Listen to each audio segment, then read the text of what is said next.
I'm Brian Barnett. I'm just a regular guy. I'm not a doctor. I have no legal license in any field of psychology. But I did live a large part of my life with borderline personality disorder unknowingly. And I really did rid myself of the disorder completely and permanently. Through that, I've become an expert on issues involving emotional health.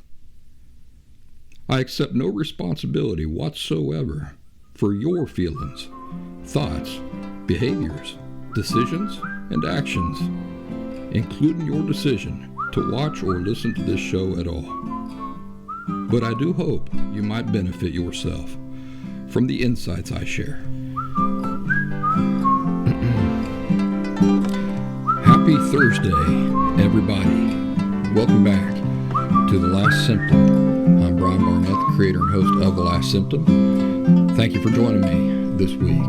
Last time I talked at you, my dog had just died and I was pretty upset about that. Well, I appreciate the time that you folks have given me to kind of come to terms with that, and I'm feeling a lot better. You know, I'm going to miss the guy quite a bit, but I'm feeling better and ready to get back into the swing of things here. This week I thought we'd talk about silverback gorillas and honeybees. What can silverback gorillas and honeybees teach us about emotional health issues? Well, we'll get into that here in a second. Let me just make a few real brief announcements. TheLastSymptom.com is my website full of free and paid resources. I hope you'll take advantage of the free resources over there, and I hope you take advantage of the paid resources too.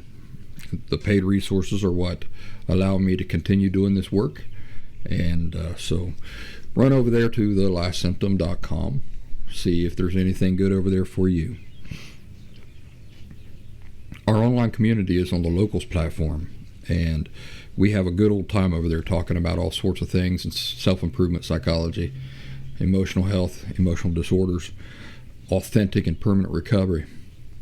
The way you join is you can go over to thelastsymptom.locals.com, or you can download the locals.com app from the App Store and then just search for The Last Symptom. The good thing about being in our group is that we do live stream every Monday. So instead of you watching me right now in a recording, you'd be able to watch me live and interact with me in the chat and get your questions answered, get my opinion on things, get my insights on things in real time. So that's something you're missing out on if you're not a member of our online community there on Locals. So think about it, and hopefully we'll see you over there. So silverback gorillas. You've heard me talk maybe in the past about this scene in the movie Lawrence of Arabia. I use it often to talk about maintaining inner peace and how mostly that has to do with not minding. You know, think about how powerful not minding is. So if you haven't seen the movie, there's a scene where Lawrence, in Lawrence of Arabia, lights a match and he snuffs out the match just using his fingers. And one of the other guys standing around seeing him do this in the background lights his own match and does it himself, and he ends up burning his fingers. He says, "Ouch, that hurts." And Lawrence says, "Well, of course it hurts." And so the other guy says, "Well, then what's the trick?" And that's when Lawrence utters his famous line, "The trick, William Potter, is not minding that it hurts." So not minding is really a superpower. Think of it like a superpower that you can learn and practice in your everyday life. Think about how not minding can help you maintain inner peace. I saw a video not too awful long ago of an enormous silverback gorilla. I've been fascinated by gorillas here lately and seeing all these videos about them on the internet and stuff like that. But this enormous silverback gorilla I'm talking about today had a couple of children. And what struck me about this enormous silverback gorilla is that he could crush me with one hand. Yeah, I mean, so huge and powerful. You get on his wrong side, get on the wrong side of him, he could reach out and just squish you with one hand. I mean, just pop you like a grape. And yet, this enormously powerful silverback gorilla is there with his children. And his children are climbing all over him. They're pulling his hair, biting the crown of his head. And do you know what that gigantic, powerful, fearsome silverback gorilla did while all this was going on? He sat there like he was completely indifferent to it all. Think about it. He sat there like he's completely indifferent to the fact that he's got these two young gorillas crawling all over him. I mean, crawling all over him, pulling on his hair, biting him. And he's just sitting there. I don't know what he was thinking about. Maybe he was daydreaming about the times when he could hang out with all of his other buddies or something. I don't know. But what I do know is that he didn't mind. He did not mind that. Now put yourself in the position of the gorilla. And let's say that you're sitting at the park, or let's say that you're sitting in a restaurant. And let's say that some kids that you don't know come over and start climbing all over you and stuff, pulling your hair, grabbing your nose, poking you with their fingers, spilling their food on you, stuff like that. How long would you tolerate that? They're not your kids. You don't know who they are. You wouldn't tolerate it for a second, would you? You wouldn't tolerate it for a second. But most of yous who are parents remember a time when your children were at a certain age where you did just sit there and take it, didn't you? You just sat there and you took it, and you didn't mind. Been thinking a lot about that gorilla and what I learned from watching that gorilla getting climbed all over by those kids. I want you to think about this. Two things to think about. Number one, what is the element in that formula? What is the thing in that formula of a gorilla sitting there, a gorilla that can crush you with just his thumb and forefinger? What is the element that allows a beast like that to sit there and be climbed all over and pulled on and bit and not mind? What is the thing?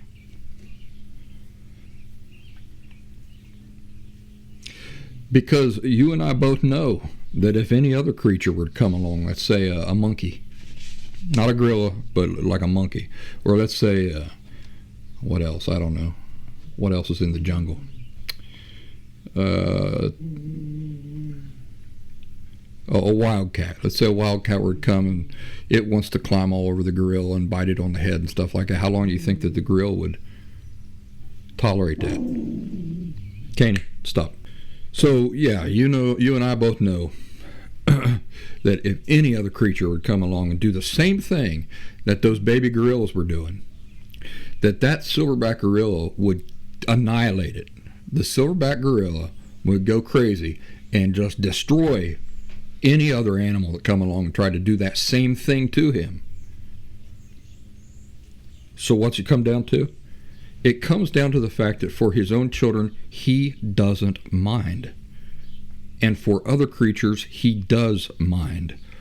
But here's the second point that I want to point out that I'd like you to think about. It's not the being pulled on. It's not the being bitten and so forth. It's not the being climbed on.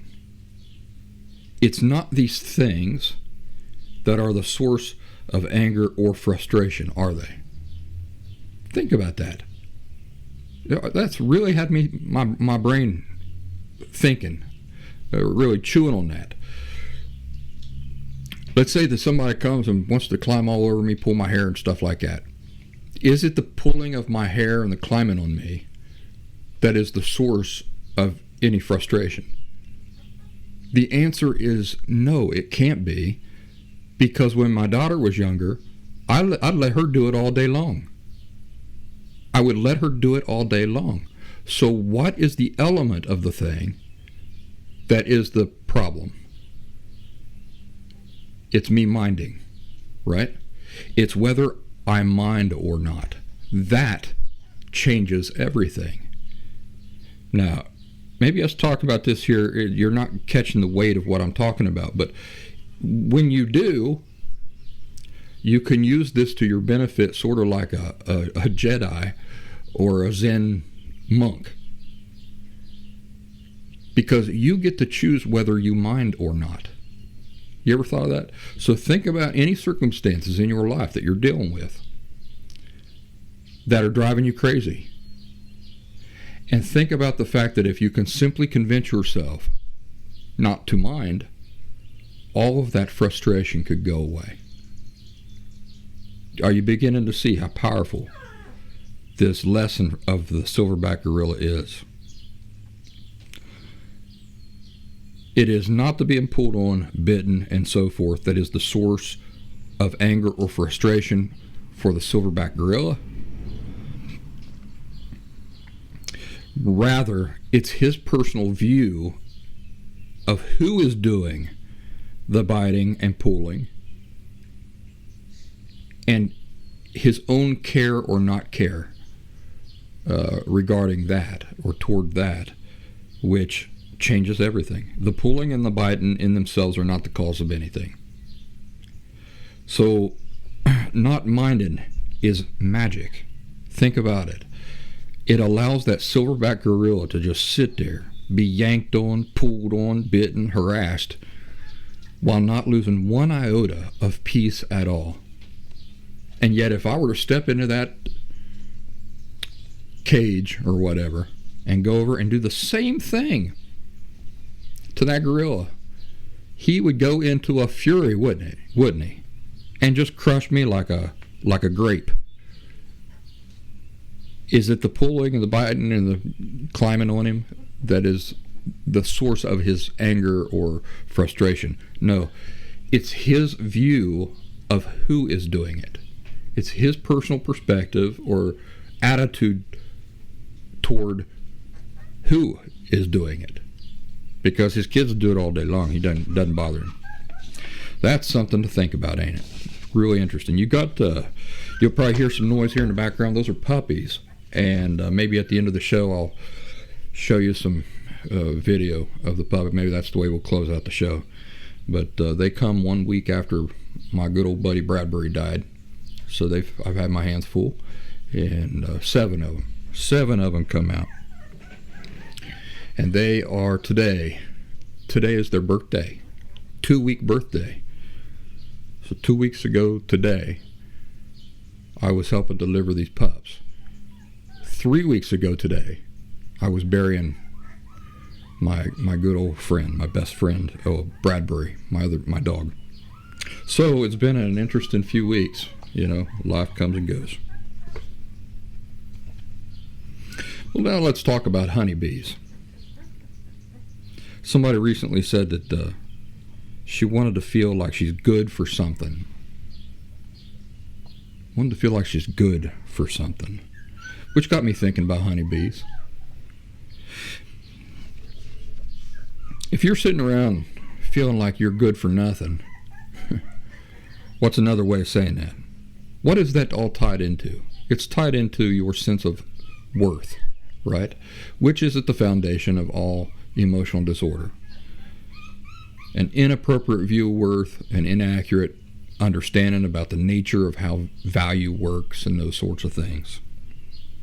So if you're sitting around feeling like, well, I like myself, but I just don't feel like I'm good for anything, I'm not useful for anything, then you dislike yourself more than you know you do, because it's all tied into your understanding of inherent value, the nature of human value, the nature of how it works, what gives birth to it, and all these things.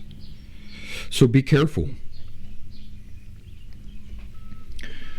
This craving, if you're sitting around and you find yourself experiencing this empty craving of wanting to feel like you're good for something, you know then that is being born from a belief that your value depends on what other people think.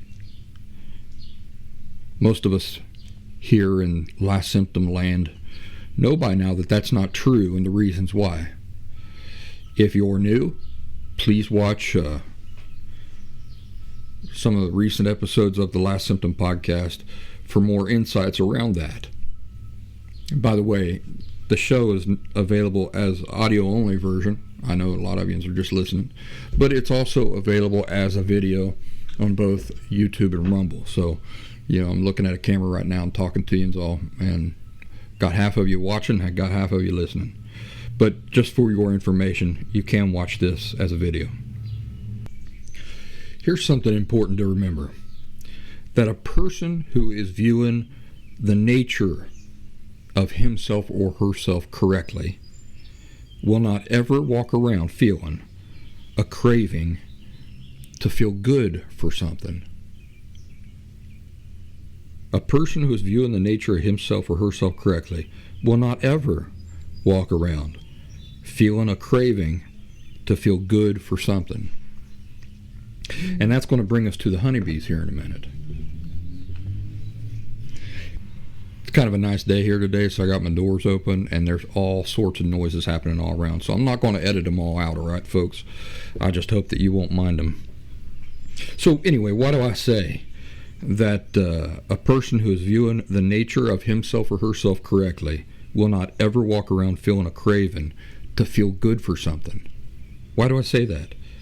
The reason I say it is because to correctly view your true nature inherently includes being good for something. That brings us to the honeybee. I'd like you to think about the honeybees. Does a honeybee have to learn special tricks that the other honeybees are unable to do in order to be good for something?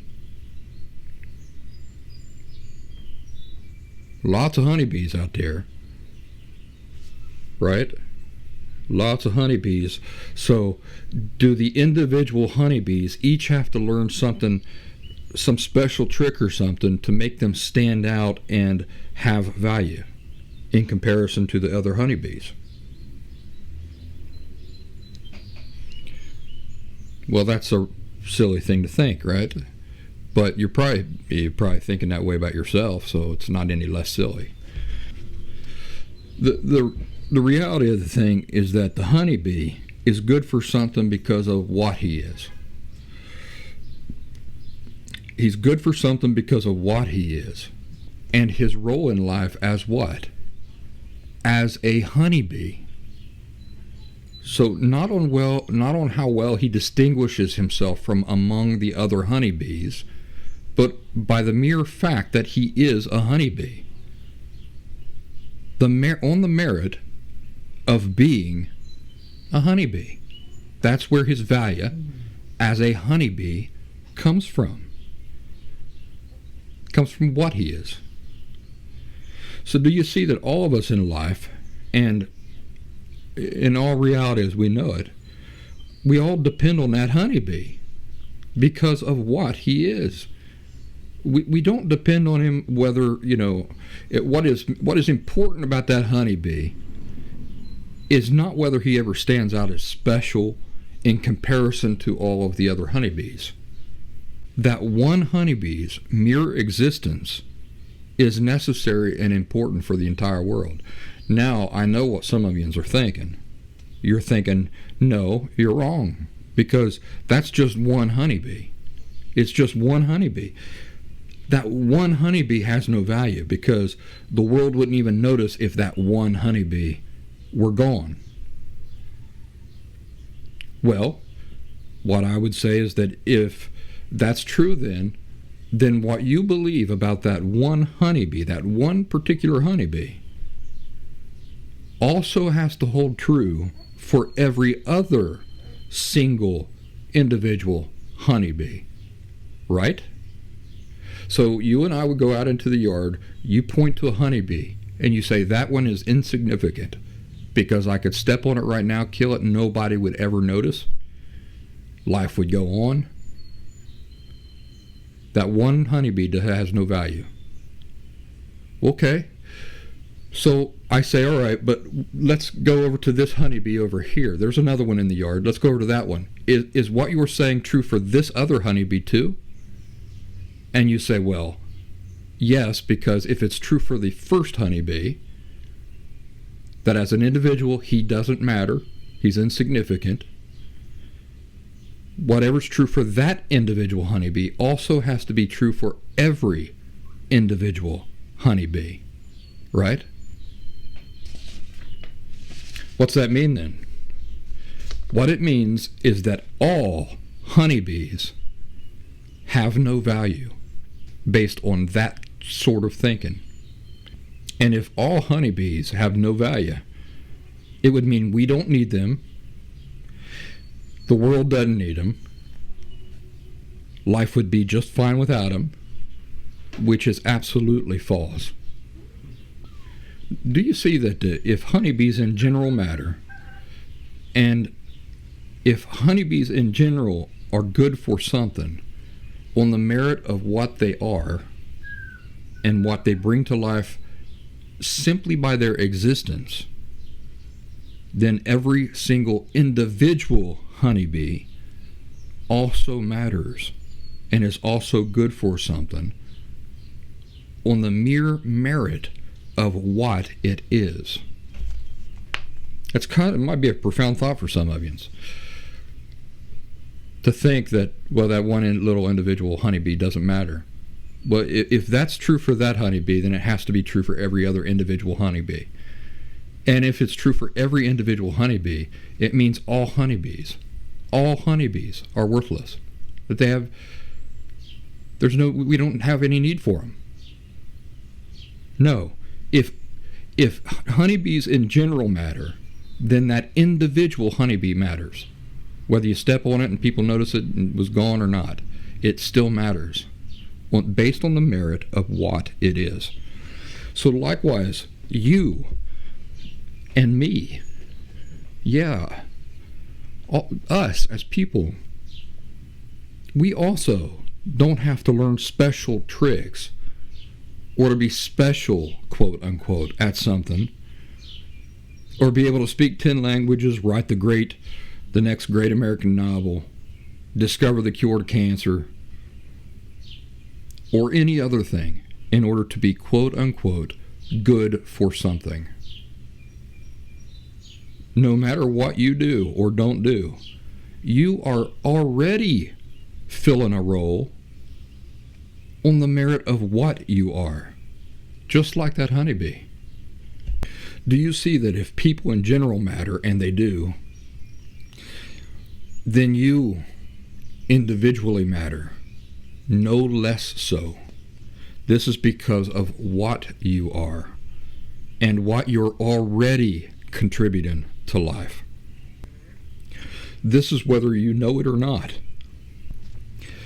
It's your mere existence as a human that brings it into the world.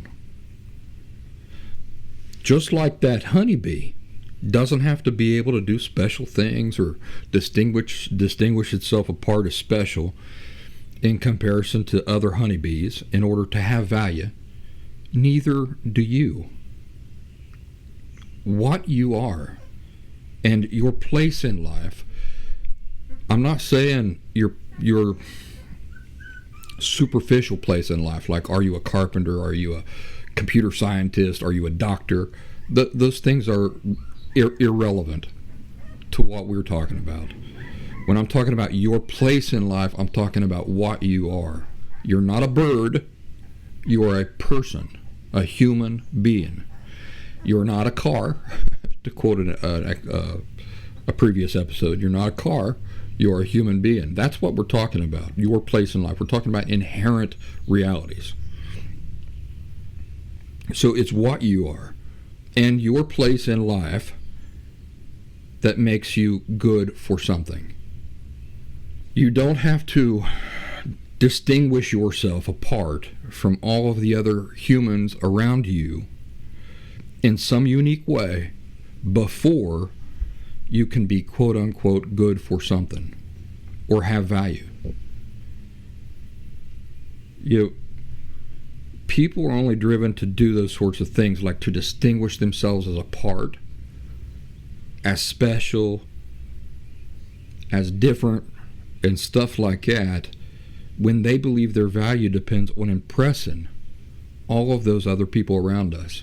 Their sense of worth and value depends on what they think. So they must try to stand out as special in some unique way. But it's meaningless and very superficial. That does not lead to contentment. That craving is being born from an unhealthy understanding about how value works. Once a person gets what they want and they've got the admiration, they feel like they stand out as special, and now they've got the admiration and the worship of other people and stuff like that. It's unfulfilling because it's superficial and it's false. So there's no answers to be found there. No, the answer is here, what I'm telling you about the honeybees. What makes the individual honeybee have value, what makes all honeybees have value, is what they are. Are they good for something? Yeah. Their mere existence is good for something. And I'm saying that that's true for people too.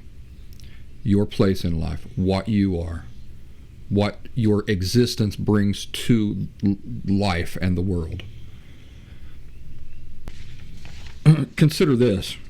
No matter if you're trying to distinguish yourself from all the other humans in special ways or not, you already are distinct and special from them, whether you can see it or not. If you're unhealthy, you can't see it. If you're healthy, you can see it. So you get that? You don't have to try to distinguish yourself from all the other human beings because, for one thing, your mere existence as a human being brings value into the world. So you don't have to feel compelled to try to distinguish yourself from anybody else as special. But, did you catch what I said? You don't have to try. You don't have to stand out and be distinct from other people, but you are anyway. You already are. So whether you're trying or not trying to distinguish yourself from other people, you already are distinct and special from them, whether you can see it or not. That's right. You see, unlike honeybees, we human beings are not honeybees. Honeybees have incredible inherent value, but compared to people, there's no comparison. There is no comparison. People have much greater inherent value than honeybees ever will. Another difference between human beings and honeybees is that honeybees are very, very similar. Each individual honeybee is very similar to one another. But that's not true for people. As human beings, we are all uniquely, individually different in amazing ways. Honeybees are inferior to us in every way. And that's not just true for honeybees. That's true for all other physical living creatures. There are a lot of animal lovers and stuff like that, and might argue against that. Well, they're wrong. human beings are higher life forms than honeybees, apes, dogs. You can love apes and dogs, but to put them on a plane as being equal to humans is, well, I don't know what you call it, ignorance, stupidity, emotional thinking rather than logical thinking. Human beings are on a higher plane, a superior form of life. And like I said, honeybees have tremendous inherent value, but their inherent value pales in comparison to human beings. If you're a God-fearing person, I realize not all of yous are, and so I won't talk about this forever, because if I were not a God-fearing person and I was around somebody who was doing a bunch of God talk, that would exhaust me, I think. I think I would want to drop out of a conversation like that after a short time. So bear with me, but if you're a God-fearing person, consider that when Jesus Christ come to the earth and he become a human being, remember, he previously existed as a powerful spirit creature, but he came to earth and become a human being, was born as a human being.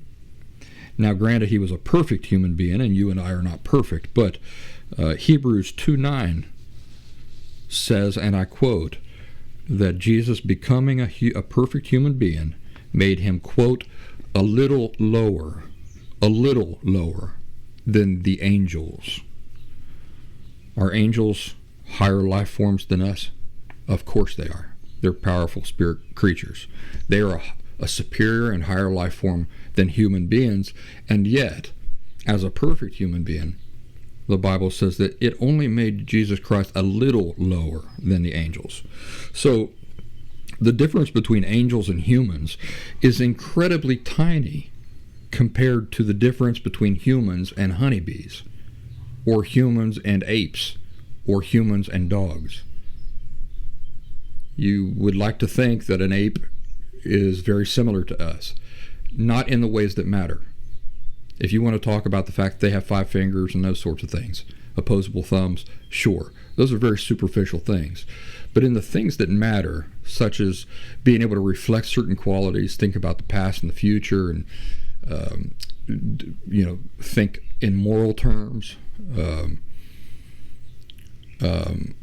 ethics, things like this, the animal world has nothing in common with us there. Only human beings can reflect those sorts of qualities. As intelligent, human free agents made similar to our Creator, we share much, much more in common with angels than we do with honeybees, apes, giraffes, parakeets, and any other living thing. As intelligent human free agents, we're made in our Creator's image, in the sense that we have a conscience. We can reason. We can reflect on the past, contemplate the present, plan for the future. We possess the potential to develop and reflect many of the same good qualities that who else shares with us? Dogs and apes and dolphins? Nope. We possess the potential to develop and reflect many of the same good qualities that only angels and God share. We're much closer to those living beings than we are to apes. We can think in abstract ways. We can reflect on life, appreciate and adopt morals and ethics, as I've already mentioned.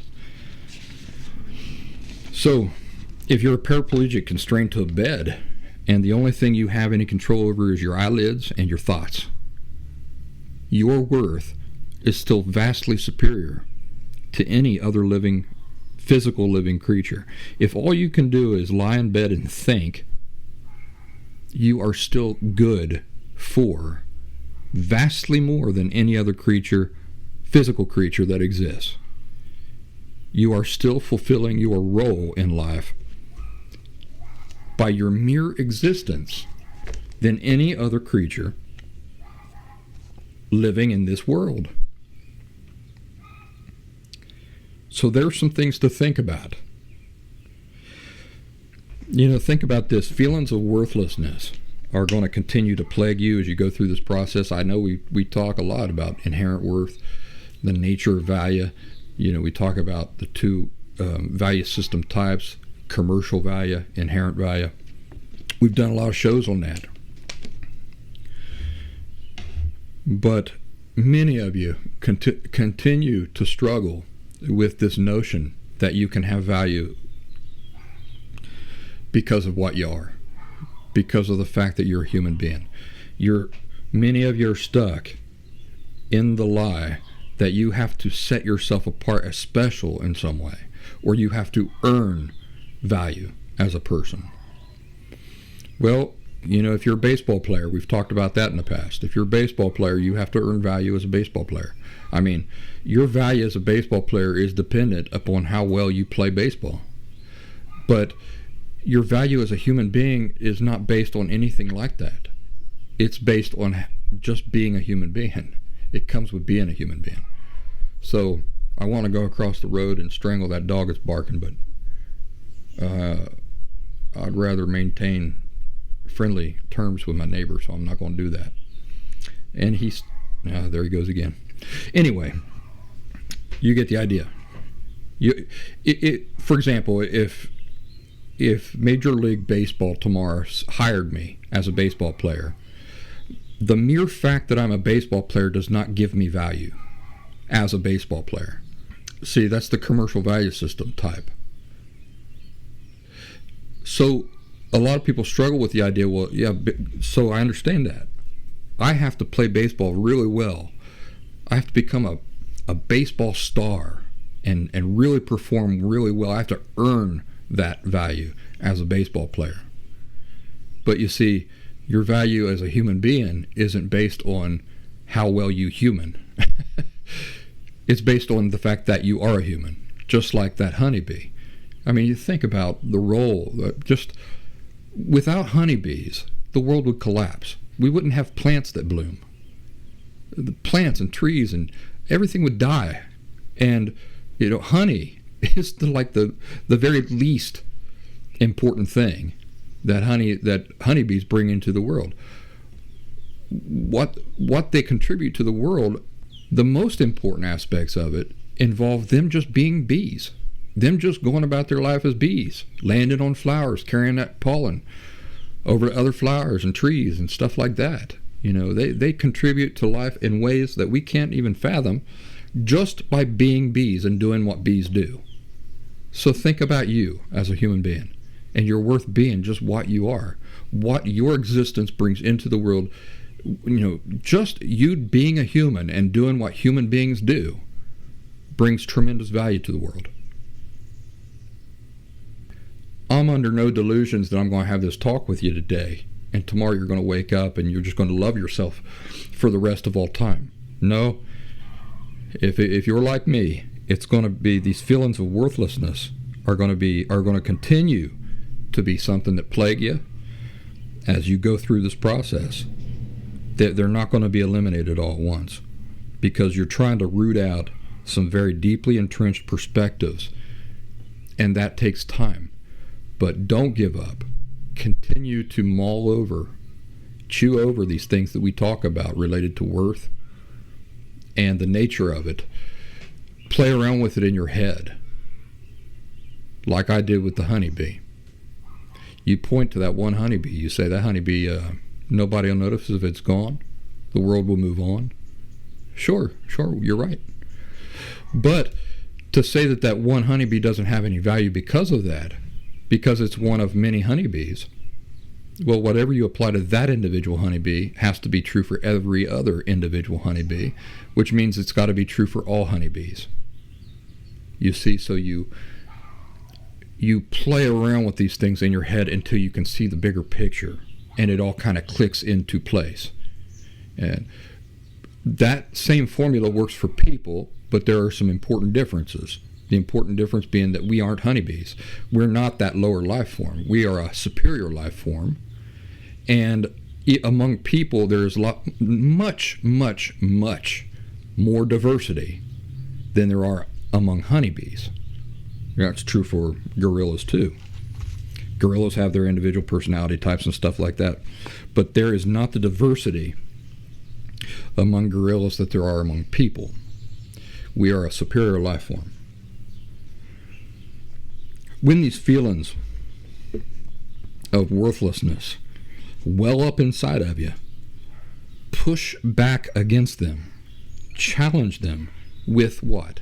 With your thoughts. You want to be like a lawyer, building a case within yourself that you can present to the jury. And who's the jury? You're the jury. Your unhealthy side of you is the jury. You're the lawyer presenting a case, building a case, and presenting it to the jury to convince that jury to conclude the correct thing, to come to the correct conclusions. Prove to that jury very convincingly why those feelings of worthlessness are lying. And as you do this and work on this, I'll be there to help you. So that's our conversation for this week. Let me see if there's any announcements I got for you all. No, I'd just like to see you all over there on the Last Symptom online community. Like I said, we do live streams every Monday, and we have conversations throughout the week.